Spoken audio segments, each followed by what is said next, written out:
everybody. It's Joe Roberts with OneWineDude.com, and I'm in New York City at Ears Nova, which is an audiophile's paradise. The most amazing audiophile equipment I've ever heard or seen. It's all gorgeous. And I'm here with Axel Heinz, who is the winemaker for Ornellaia in Tuscany.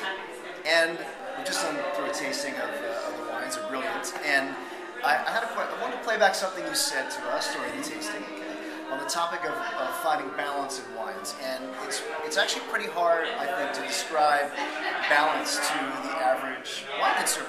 A lot of times it's easy to say when something's out of balance, where it just tastes like there's a lot of alcohol or maybe a whole lot of fruit, but it's a lot harder to sort of convey when a really complex wine comes together.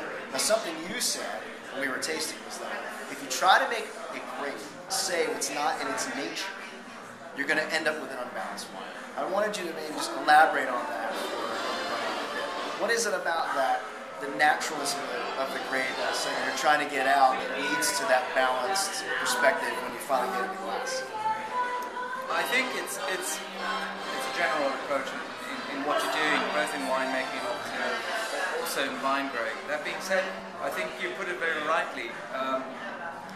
The most difficult thing about balance is, as you said, it's difficult to define and difficult to describe. It's just something that somehow happens, and you feel it when you have it in front of you, but it's not necessarily very easy to define it and to know how you can achieve that.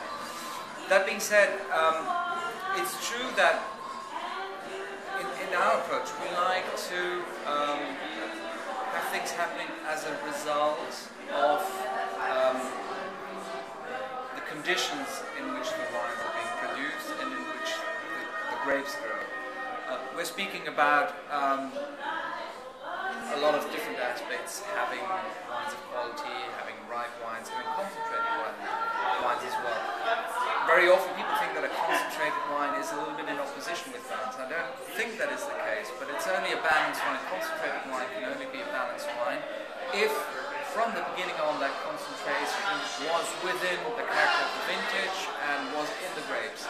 A winemaker should always be someone who understands the very nature of the grapes he has in front of him and then tries to get that character out and not try to look for something which is not directly containing the grapes. So if the grapes are not concentrated, you can correct up to a certain point, but if you try to make a very concentrated wine, it will be out of balance because you go against what the very nature of the grape is. So pulling out what's naturally there, already in that fruit, letting those grapes dictate to you what the balance of the final wine is going to be. That's the approach in winemaking, definitely. In viticulture it's a little bit different because you always have to be an actor and lead the vine to where you want it to go.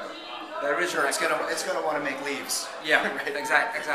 But on the other hand, grapes. even there, we have an approach where we try to have a good combination between the state of the vine and the quantity of grapes we'll produce. That means that we don't necessarily do very aggressive and very limited green harvest in order to have very few grapes.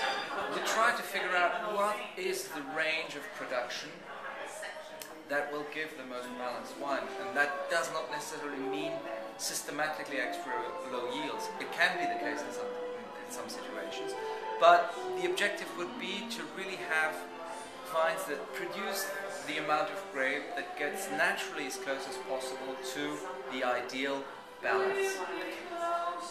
Not an easy process, a very active process, because you have to lead the vine in a certain direction. And then if you have created that, you can be very relaxed as a winemaker because you know you've achieved the balance already in the vineyard, and you just have to sort of carefully watch it and